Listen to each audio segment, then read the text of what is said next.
जय श्री कृष्ण भक्तों, आपका एक बार पुनः हमारे यूट्यूब चैनल सत्यार्थ दर्शन में आप सभी दर्शक बंधुओं का हार्दिक अभिनंदन है। साथियों, आज की जो कहानी है, आज का जो प्रसंग है वो है त्रिया के ये 3 हठ कभी पूरे ना करें। स्त्री के ये 3 हठ राजा को भी भिखारी बना देते हैं।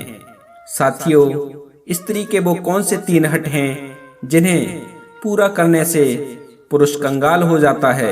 स्त्री के वो कौन से 3 हठ हैं जिन्हें कोई पुरुष यदि पूरा करता है तो उसके घर में दरिद्रता आ जाती है? साथियों, आज की वीडियो के माध्यम से हम आपको यही बताने की कोशिश करेंगे। साथियों, आज का ये प्रसंग, आज का ये विषय बहुत ही महत्वपूर्ण और ज्ञानवर्धक है। इसलिए आप सभी दर्शकों से मेरा विनम्र अनुरोध है, कृपया वीडियो की समाप्ति तक आप हमारे साथ अवश्य बने रहें।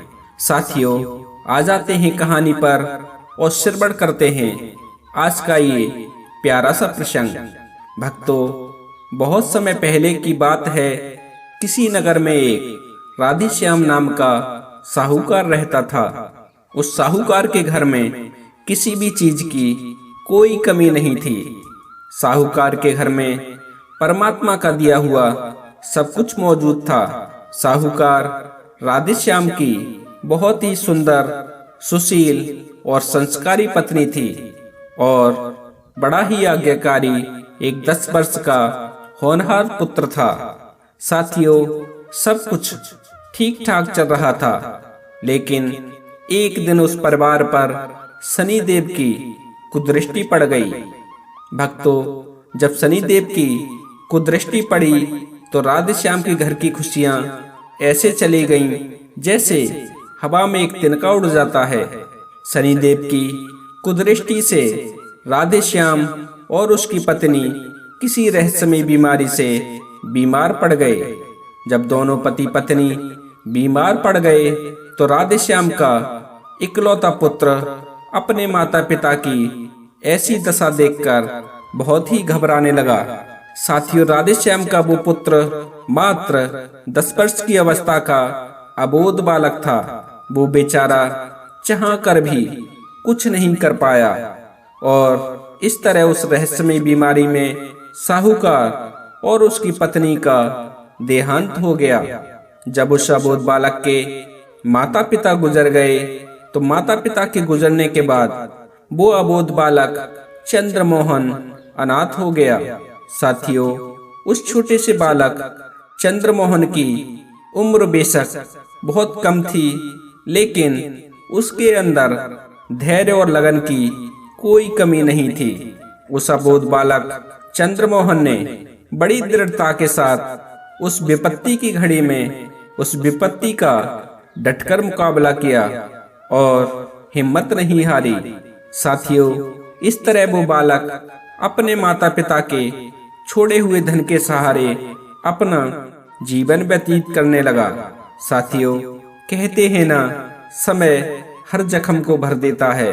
समय बीता और समय बीतने के साथ चंद्रमोहन बड़ा हुआ। जब उसकी अवस्था 20 वर्ष की हुई तो एक दिन उसने अपने मन में विचार किया कि यदि मैं माता पिता के द्वारा छोड़े धन का इसी तरह प्रयोग करता रहा तो वो दिन दूर नहीं कि मेरे पास एक फूटी कौड़ी भी नहीं बचेगी। साथियों, जब चंद्रमोहन के मन में ये विचार आए तो वो सोचने लगा, क्यों ना इस धन में कुछ वृद्धि की जाए। और ऐसा विचार कर उसने एक योजना बनाई। उसकी योजना थी कि मैं इस बचे हुए धन से किसी दूसरे नगर में जाकर कोई व्यापार करूंगा और व्यापार के द्वारा अर्जित धन से अपनी माली हालत ठीक करूंगा। जब मेरी माली हालत ठीक हो जाएगी तो किसी सुंदर सी कन्या के साथ विवाह कर लूंगा और शेष जीवन उसी कन्या के साथ हंसी खुशी बिताऊंगा। साथियों, जब ये विचार उस चंद्रमोहन के मन में आए तो इन विचारों को सार्थक करने के लिए वह आज चंद्रमोहन अपना सारा रुपया पैसा एक छोटी सी पोटली में बांध लेता है और उस पोटली को लेकर किसी दूसरे शहर में व्यापार करने के लिए चल देता है। साथियों, चलते चलते चंद्रमोहन को सुबह से दोपहर हो जाती है। जब दोपहर हो गई और सूर्यदेव जब रौद्र रूप में आए, जब चलना मुश्किल हो गया, तो चंद्रमोहन अपनी थकान मिटाने के लिए एक घने वृक्ष के नीचे सुस्ताने के लिए बैठ जाता है और विचार करने लगता है कि एक आध घड़ी आराम कर लेता हूँ, जिससे मेरी थकान भी मिट जाएगी और तब तक ये तेज धूप भी कम हो जाएगी। साथियों, ये विचार करके वो अपने पैसों से भरी पोटली अपने सिर के नीचे रखता है और आराम करने के लिए वहीं पर लेट जाता है। भक्तों, ठंडी ठंडी हवा चल रही थी और उस वृक्ष की घनी छाया थी। उस घनी छाया में कब चंद्रमोहन की आंख लग गई, उसे खुद भी पता नहीं चला और वो गहरी नींद में चला गया। भक्तों, जब चंद्रमोहन की आंख खुली, जब उसकी नींद टूटी, तो उसने अपने आप को डाकुओं से घिरा हुआ पाया। डाकू के सरदार ने चंद्रमोहन से कहा, ए लड़के, जो कुछ भी तेरे पास है चुपचाप से हमारे हवाले कर दे। यदि तू हमारी बात नहीं मानेगा या हमारा प्रतिरोध करेगा तो हम तुझे यहीं मारकर तेरी कहानी समाप्त कर देंगे। साथियों, डाकुओं के जब ये वचन चंद्रमोहन ने सुने तो यह सुनकर चंद्रमोहन सोचने लगा, यदि इन्होंने मुझे मार दिया तो सारी कहानी यहीं समाप्त हो जाएगी। इससे तो अच्छा है कि मैं इनको अपना सारा धन इन्हें दे देता हूँ और इन डाकुओं से अपनी जान बचा लेता हूँ। यदि मैं जीवित रहा तो और भी धन कमा लूंगा। साथियों, ऐसा विचार कर उसने अपने पास का सारा धन उन डाकुओं के हवाले कर दिया। डाकू उसका सारा धन लेकर वहां से चलते बने।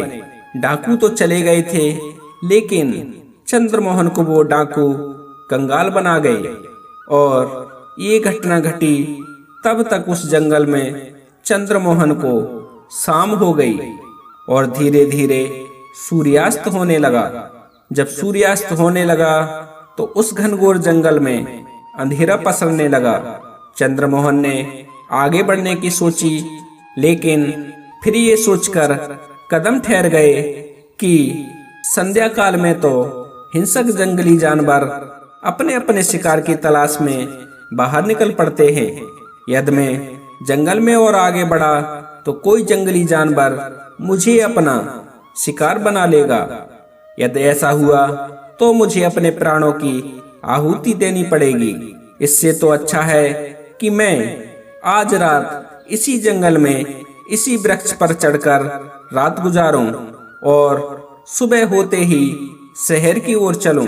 साथियों, ऐसा विचार करके चंद्रमोहन उस वृक्ष के ऊपर चढ़ जाता है और उस घने वृक्ष की मोटी सी शाखा पर जाकर रात गुजारने के लिए बैठ जाता है और उस घने वृक्ष पर बैठकर सुबह होने का इंतजार करने लगता है। साथियों, जैसे ही अर्धरात्रि हुई और रात्रि के जैसे ही 12 बजे, तभी वहां पर उस वृक्ष के नीचे 4 प्रेत आकर बैठ जाते हैं और उस वृक्ष के नीचे गोला बना लेते हैं।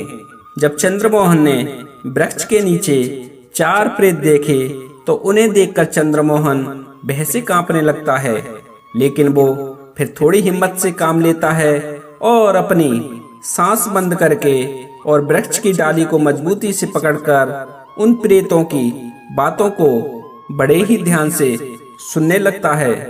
उनमें से एक प्रेत कह रहा था कि मित्रों, सूरजपुर के राजा सूर्यभान की राजकुमारी चंद्रमुखी बहुत ही गुणवंती और रूपवती है और अभी उसकी आयु मात्र 16 वर्ष की हुई है, लेकिन उसका वो निर्दयी पिता, वो राजा, अपनी उस बिटिया की शादी अपने पड़ोसी राजा से, जिसकी अवस्था 60 वर्ष की है, उसके साथ करने जा रहा है। यदि ऐसा हो गया तो अनर्थ हो जाएगा। पहले प्रेत की बात सुनकर दूसरा प्रेत बोला, भैया है तो ये अनर्थ की बात, पर इससे भी ज्यादा अनर्थ की बात ये है कि जो राजकुमारी है उस बूढ़े राजा के साथ हरगिज भी विवाह नहीं करना चाहती, और राजकुमारी चंद्रमुखी ने निश्चय कर लिया है कि यदि उसका पिता वो राजा उसके साथ यह जबरदस्ती करता है और जबरदस्ती उसकी शादी उस बूढ़े राजा के साथ करता है तो वह जहर खाकर अपनी जान दे देगी। इसलिए मित्रों, मुझे तो उस राजकुमारी पर बड़ी ही दया आ रही है।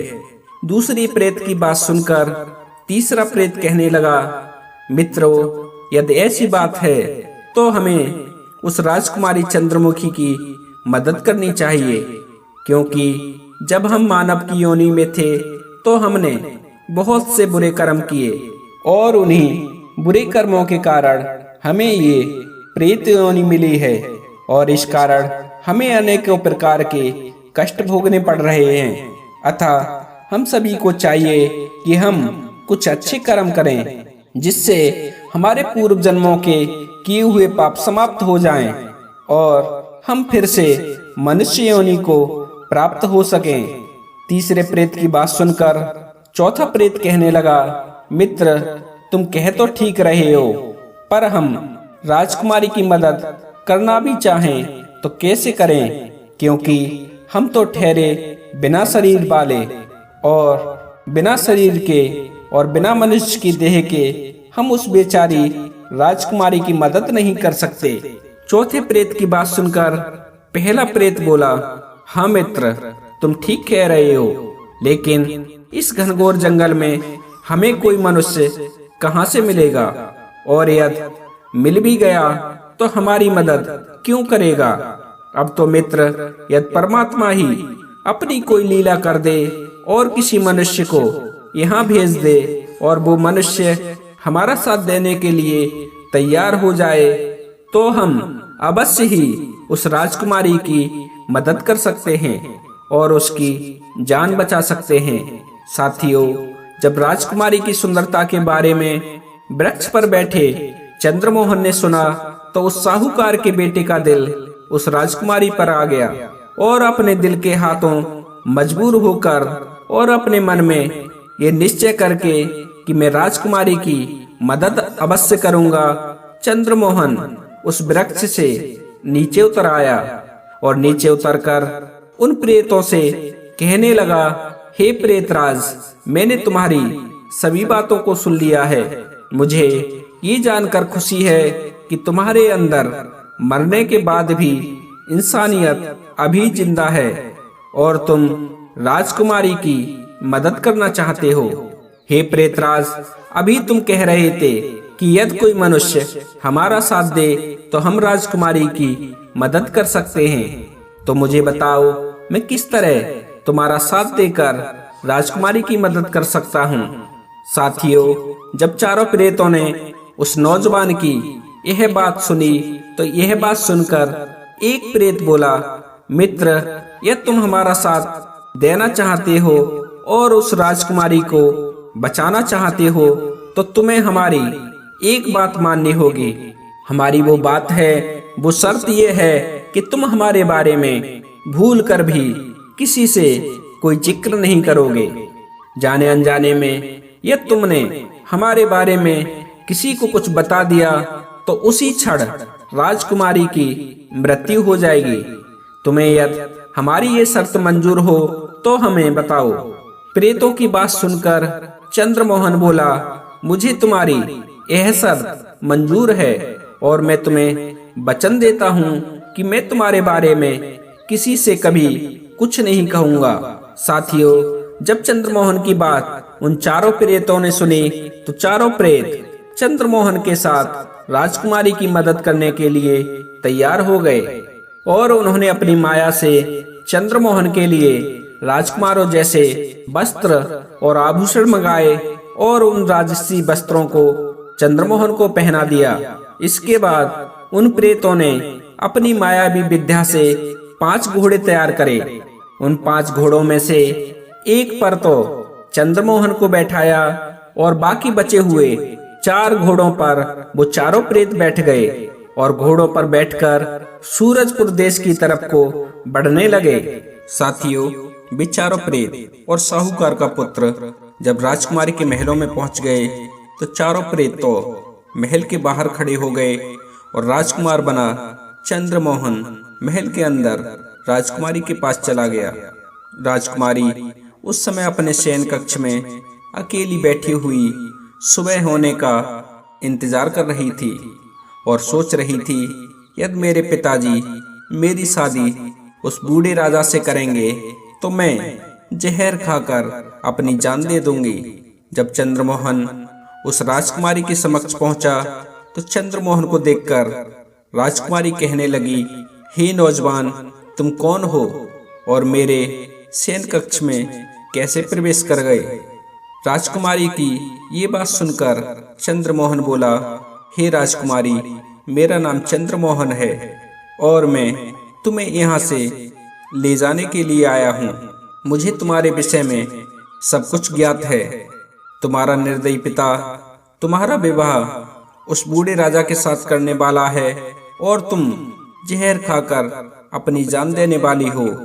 इसलिए राजकुमारी, मैं तुम्हारी सहायता के लिए यहाँ पर आया हूँ। साथियों, चंद्रमोहन पहले ही सुंदर था और उस पर उन चारों प्रेतों ने उसे जो राजसी वस्त्र पहना दिए थे, उससे चंद्रमोहन की सुंदरता में 4 चांद लग गए।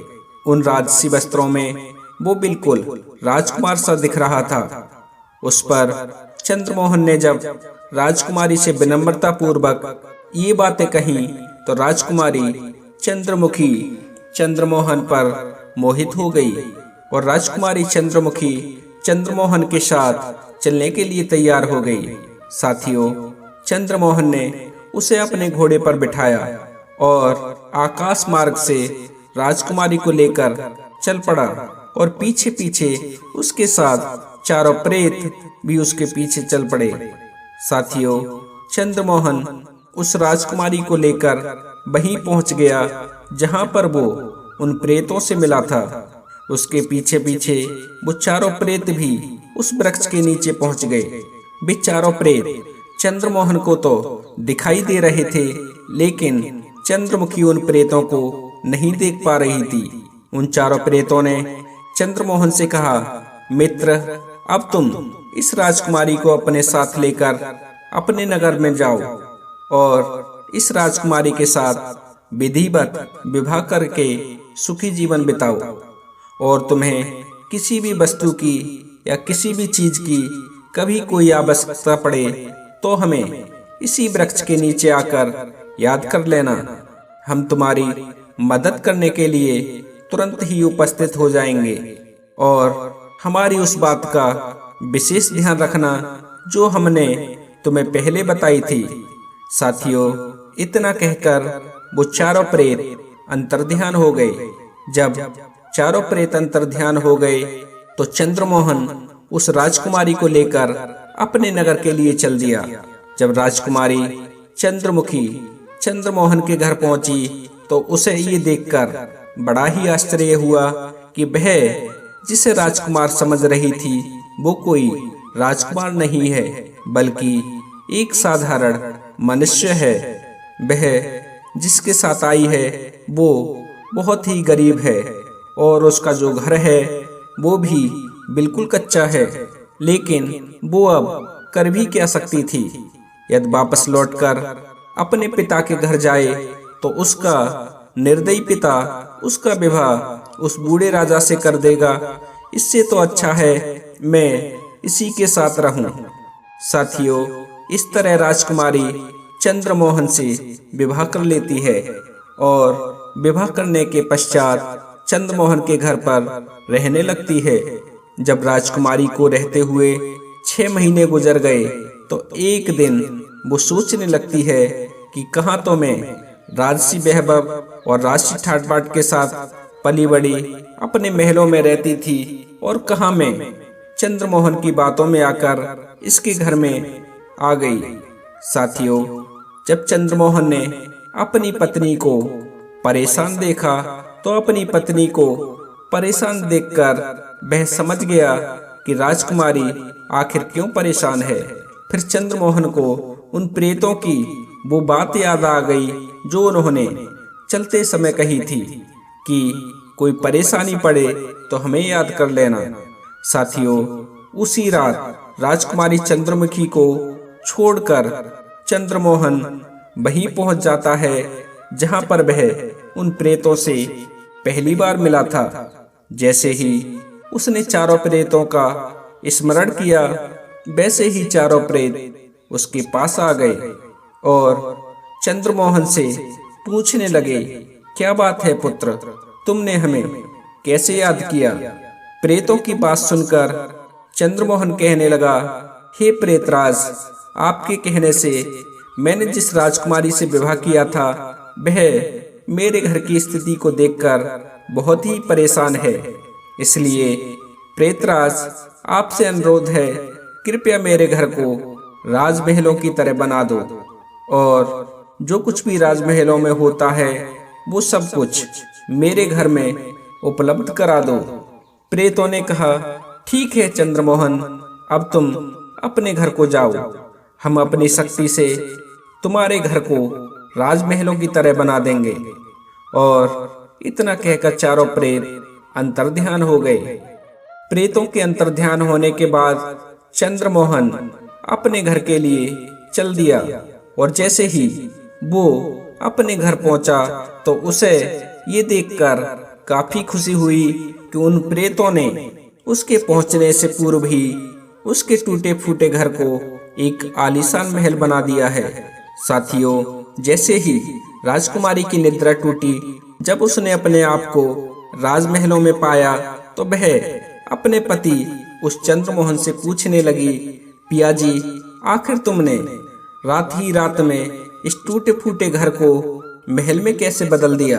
अपनी पत्नी की ये बात सुनकर चंद्रमोहन कहने लगा, रानी, ये कुछ राज की बात है, मैं तुम्हें यह नहीं बता सकता, क्योंकि साथियों, चंद्रमोहन से प्रेतों ने पहले ही कह दिया था कि यदि तुमने हमारे बारे में या इस घटना के बारे में किसी को कुछ बताया तो उसी समय राजकुमारी चंद्रमुखी की मृत्यु हो जाएगी।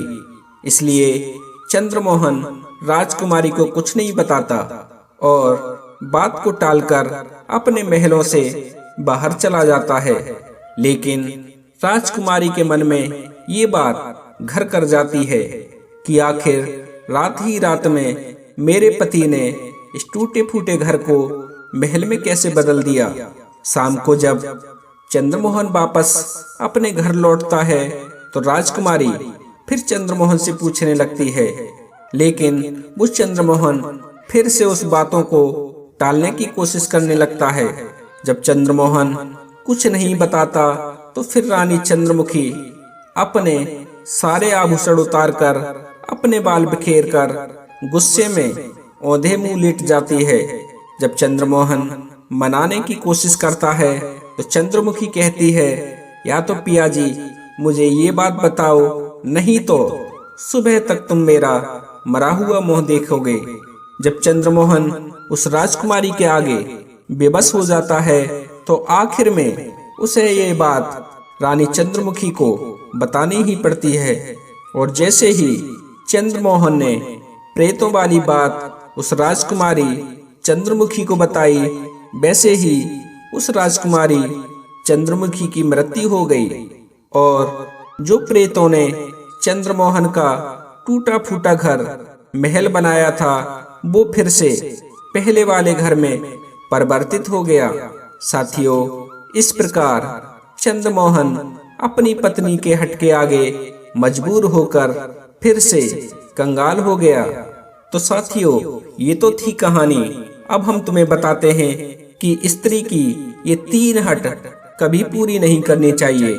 जो पुरुष अपनी स्त्री की ये 3 हट पूरी करता है वह लक्ष्मी की बड़ी बहन अहलक्ष्मी को आमंत्रित करता है और अपने घर का सत्यानाश कर लेता है और आखिर में उसे दरिद्रता झेलनी पड़ती है।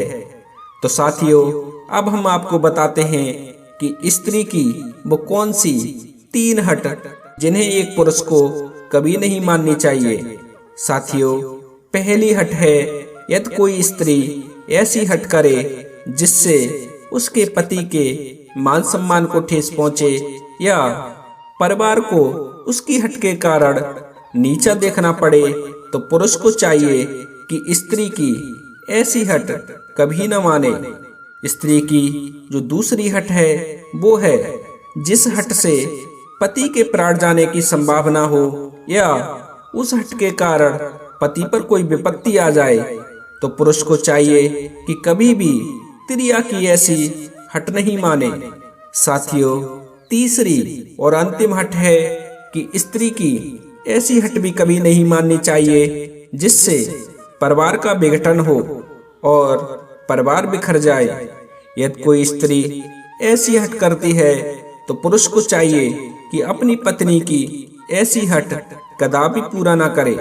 तो साथियों, आशा करते हैं आपको हमारी बातें समझ आ गई होंगी और आप हमारी इन बातों से प्रेरणा लेकर इसे अपने जीवन में जरूर लागू करेंगे।